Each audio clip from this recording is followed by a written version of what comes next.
Assalamualaikum warahmatullahi wabarakatuh, teman-teman. Dalam video pembelajaran kali ini kita akan membahas tentang teknik penjernihan air. Sebelumnya, apa itu air dan kenapa diperlukan penjernihan air? Air merupakan substansi kimia dengan rumus kimia H2O di mana satu molekul air tersusun atas dua atom hidrogen yang terikat secara kovalen pada satu atom oksigen yang merupakan sumber dari kehidupan. Kenapa diperlukan penjernihan air? Karena saat ini tidak jarang kita mengalami kesulitan mendapatkan air bersih, terutama saat musim kemarau, di saat air sumur mulai berubah warna atau berbau.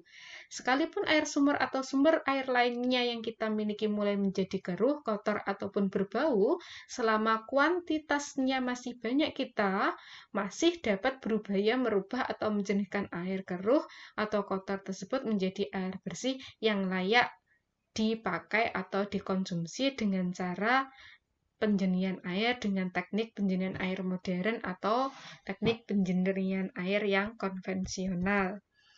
Apa tujuan penjernihan air? Tujuannya adalah menghilangkan gas-gas terlarut, menghilangkan rasa yang tidak enak, membasmi bakteri patogen yang sangat berbahaya, mengolah agar air dapat digunakan untuk rumah tangga dan industri, memperkecil sifat air yang menyebabkan terjadinya endapan dan korosif pada pipa atau saluran air lainnya. Standar kualitas air murni menurut Keputusan Menteri Kesehatan RI nomor 907-MEN-SK-7-2002 berdasarkan syarat fisiknya bisa dilihat pada tabel ya, di mana di situ ditentukan bahwa warnanya kadar maksimumnya yang diperbolehkan adalah 15 TCU, rasa dan baunya tidak berasa dan tidak berbau, temperaturnya adalah 0 derajat Celcius, kadar maksimum yang diperbolehkan kurang lebih 3 derajat Celcius dan kekurangannya kadar maksimumnya adalah 5. Sementara untuk syarat kimianya bisa dilihat dalam tabel tersebut ya, kadar amonianya maksimum berapa, aluminiumnya berapa, kloridanya berapa, dan pH-nya berapa. Pada dasarnya, penjernihan air dilakukan dengan salah satu dari 3 metode atau kombinasi dari 3 metode tersebut. Ketika metode tersebut adalah penjernihan air dengan metode fisika, metode kimia, dan metode biologi. Apa itu penjernihan air dengan metode fisika? Yaitu penjernihan air yang terjadi tanpa adanya reaksi kimia seperti filtrasi, sedimentasi, pengapungan, dan pencampuran. Penjernihan air dengan metode kimia merupakan penjernihan air dengan menggunakan bahan kimia atau alami untuk membantu proses penggumpalan partikel yang terlarut seperti koagulasi dan flokulasi. Sementara penjernihan air dengan metode biologis adalah pengolahan air yang dilakukan untuk mematikan bakteri, dapat dilakukan bersamaan dengan pengolahan secara fisika dan kimia atau dilakukan secara khusus dengan pemberian disinfektan. Sedangkan metode penjernihan air secara umum dibagi menjadi dua, yaitu metode penjernihan air sederhana dan yang kedua adalah metode penjernihan air modern. Tentunya di dalam dua metode ini pasti di dalamnya ada yang menggunakan metode fisika atau metode kimia ataupun metode biologi. Mari kita bahas satu persatu. Metode penjernihan air sederhana yang pertama adalah dengan metode penyaringan, yang kedua adalah dengan metode pengendapan, yang ketiga adalah dengan metode absorpsi, yang keempat adalah dengan metode adsorpsi. Metode sederhana untuk mendapatkan air bersih dengan cara penyaringan air, diantaranya yang pertama adalah dengan menggunakan saringan kain katun. Gambarnya bisa dilihat di situ, di mana air keruh disaring dengan menggunakan kain katun yang bersih. Saringan ini dapat membersihkan air dari kotoran dan organisme kecil yang ada di dalam air keruh. Air hasil saringan tergantung pada ketebalan dan kerapatan kain yang digunakan. Jadi semakin tebal dan semakin rapat kainnya, maka air yang diperoleh akan semakin bersih. Kemudian yang kedua, dengan menggunakan saringan kapas, gambarnya bisa dilihat. Teknik saringan air ini dapat memberikan hasil yang lebih baik dari teknik sebelumnya atau lebih baik daripada teknik saringan kain katun.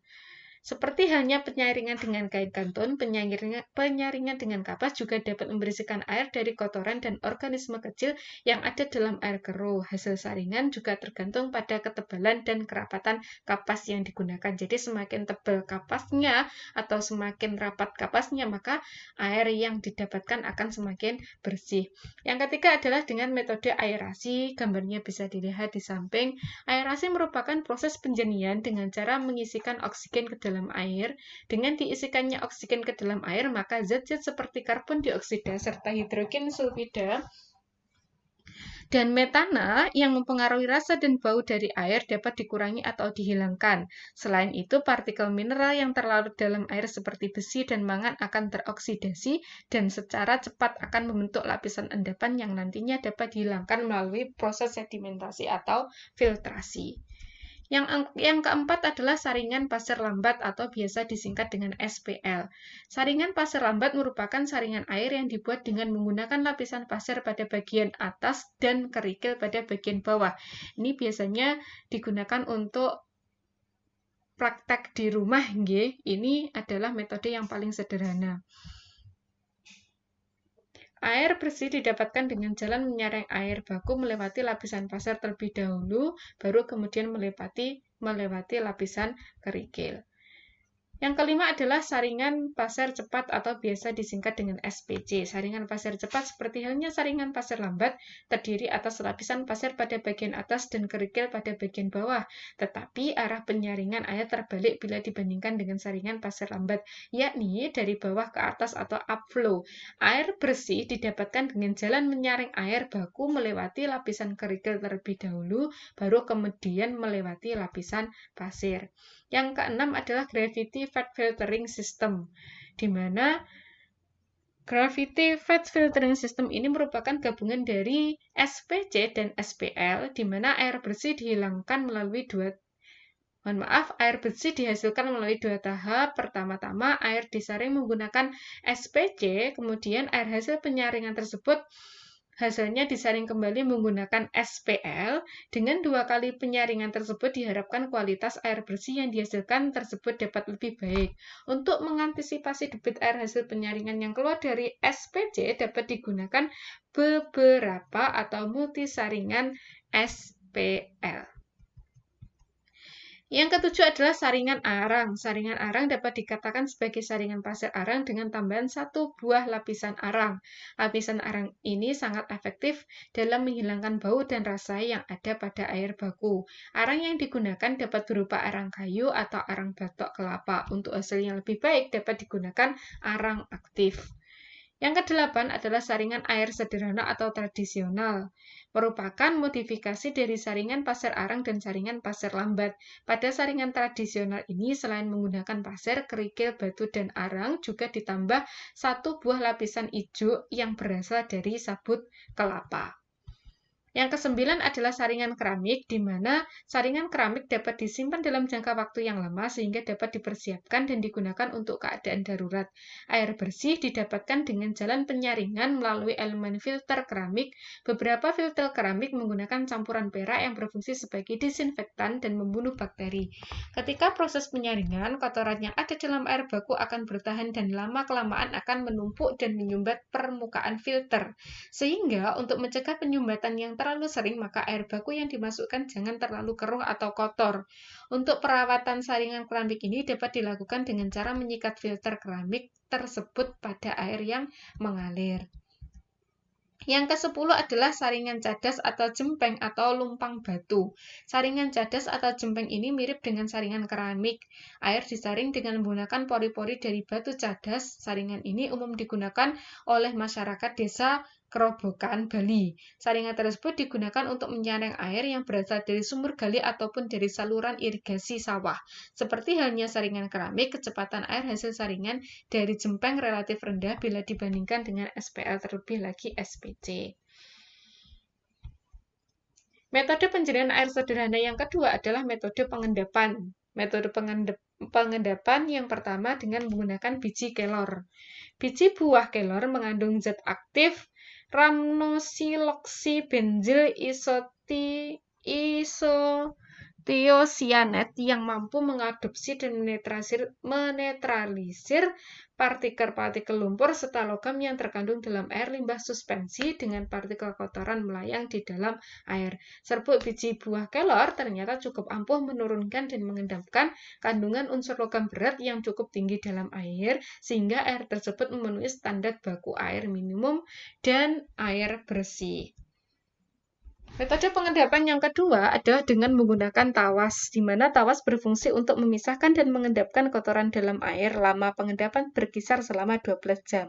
Fungsi tawas hanya untuk pengendapan, tidak berfungsi untuk membunuh kuman dan menaikkan pH dalam air. Pengendapan yang ketiga dengan menggunakan kaporit, ini yang biasanya digunakan di kolam renang itu ya, berfungsi untuk membunuh bakteri, kuman, dan virus dalam air, dan juga menaikkan pH dalam air. Membutuhkan proses yang lama untuk mengendap. Ini contohnya cara pengendapan dengan menggunakan kaporit. Selanjutnya adalah pengendapan dengan kapur gamping, berfungsi untuk mengendapkan namun membutuhkan waktu hingga 24 jam. Juga berfungsi untuk menaikkan pH air, tetapi tidak berfungsi untuk membunuh kuman, virus, dan bakteri. Metode pengendapan selanjutnya adalah arang batok kelapa, di mana arang batok kelapa berfungsi untuk menghilangkan bau, rasa tidak enak dalam air, dan juga untuk menjernihkan. Metode penjernihan air sederhana yang ketiga adalah metode absorpsi. Merupakan peristiwa penyerapan bahan-bahan tertentu yang terlarut di dalam air. Bahan yang digunakan untuk menyerap disebut absorben. Absorben inilah yang akan digunakan sebagai filter atau penyaring. Umumnya absorben yang digunakan adalah karbon aktif. Contohnya adalah arang batok kelapa dan batu bara. Ini adalah penggambaran proses absorpsi. Yang keempat adalah metode adsorpsi, merupakan proses penangkapan ion-ion yang terdapat di dalam air. Zat penangkap ion disebut sebagai adsorben, di mana adsorben yang biasa digunakan dalam proses adsorpsi adalah zeolit dan resin. Ini adalah gambar dari proses adsorpsi. Selanjutnya adalah metode penjernihan air modern. Yang pertama adalah metode ultrafiltrasi atau UF. Ultrafiltrasi merupakan sebuah membran semi-permeabel yang digunakan untuk menyaring partikel seperti koloid, turbidity, suspended solid, bakteria, maupun segala macam molekul yang berukuran antara 0,1 sampai 0,01 mikron. Membran ini memisahkan antara partikel kecil dan sebagian zat terlarut dengan air. Kelebihan dari menggunakan ultrafiltrasi adalah sistem yang digunakan tidak membutuhkan ruang yang cukup besar, serta peniadaan zat kimia pada saat menggunakan clariver seperti koagulan, floakulan, pembunuh bakteria, dan pengontrol pH. Ini adalah contoh dari alat ultrafiltrasi. Selanjutnya adalah reverse osmosis atau RO, yang merupakan metode penyaringan yang dapat menyaring berbagai molekul besar dan ion-ion dari suatu larutan dengan cara memberi tekanan pada larutan ketika larutan itu berada di salah satu sisi membran seleksi atau lapisan penyaring. Proses tersebut menjadikan zat terlarut terendap di lapisan yang dialiri tekanan sehingga zat pelarut murni bisa mengalir ke lapisan berikutnya. Membran seleksi itu harus bersifat selektif atau bisa memilah, yang artinya bisa dilewati zat pelarutnya atau bagian lebih kecil dari larutan, tapi tidak bisa dilewati zat terlarut seperti molekul berukuran besar dan ion-ion. Ini adalah alatnya RO. Selanjutnya adalah elektrodialisis, yang merupakan proses pemisahan ion-ion yang larut di dalam air limbah dengan memberikan dua kutub listrik yang berlawanan dari arah searah atau direct current atau arus DC. Ion positif akan bergerak ke kutub negatif atau katoda, sedangkan ion negatif akan bergerak ke kutub positif atau anoda. Pada kutub positif atau anoda, ion negatif akan melepaskan elektronnya sehingga menjadi molekul yang terbentuk gas ataupun padat yang tidak larut dalam air. Hal ini memungkinkan terjadinya pengendapan. Ini ya prosesnya elektrodialisis. Yang keempat adalah metode destilasi atau penyulingan, di mana Metode ini merupakan suatu metode pemisahan bahan kimia berdasarkan perbedaan kecepatan atau kemudahan menguap atau volatilitas bahan. Dalam penyulingan, campuran zat dididihkan sehingga menguap dan uap ini kemudian didinginkan kembali ke dalam bentuk cairan.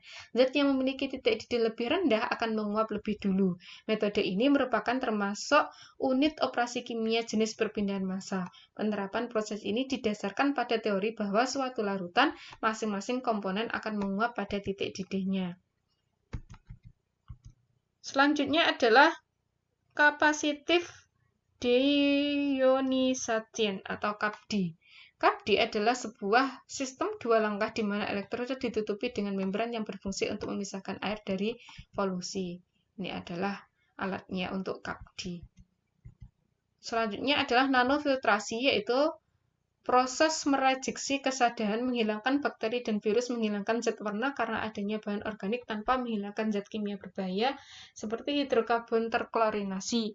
Nanofiltrasi cocok untuk pengolahan air dengan padatan terlarut total yang rendah di mana bahan organiknya dilunakkan dan dihilangkan sesuai saat membran tersebut diproses, formulasi, bak pembuat, suhu, waktu, annealing, dan lain-lain. Formulasi dasarnya mirip RO, namun mekanisme operasionalnya mirip ultrafiltrasi. Jadi nanofiltrasi merupakan gabungan dari metode RO dan ultrafiltrasi. Selanjutnya adalah mikrofiltrasi, yang merupakan pemisahan partikel berukuran mikron atau semimikron. Membran mikrofiltrasi berukuran 0,1 sampai 1 mikron. Bentuknya lazim berupa cartridge, gunanya untuk menghilangkan partikel dari air yang berukuran 0,04 sampai 100 mikron, asalkan kandungan total padatan terlarut tidak melebihi 100 ppm. Filtrasi cartridge merupakan filtrasi mutlak, artinya partikel padat akan bertahan. Terkadang cartridge yang berbentuk silinder itu dapat dibersihkan. Cartridge tersebut diletakkan dalam wadah tertentu atau housing. Bahan cartridge beragam, diantaranya berasal dari katon, wol, rayon, selulose, fiberglass, polipropilena, akrilik, nilon, asbes, ester selulosa, serta polimer hidrokarbon terfluorinasi. Selanjutnya adalah softening dan regenerasi. Air tanah melarutkan kebatuan dan melepaskan mineral-mineral, salah satunya ion kalsium dan magnesium. Keberadaan kalsium dan magnesium ini dapat menyebabkan air bersifat sada atau lebih dikenal dengan istilah hard water. Untuk mengatasi kesadahan atau hardness dapat digunakan suatu softener yang mengandung resin pertukaran mikropori, biasanya berupa polisterena sulfonat yang sangat jenuh dengan natrium, menutupi seluruh permukaan resin. Setelah proses softening dalam jumlah besar, resin menjadi jenuh sehingga resin harus diregenerasi. Ini ya prosesnya. Terima kasih. Silahkan jika ada pertanyaan, tuliskan dalam kolom komentar. Saya rasa cukup untuk pembelajaran hari ini. Semoga bermanfaat. Saya akhiri dulu. Assalamualaikum warahmatullahi wabarakatuh.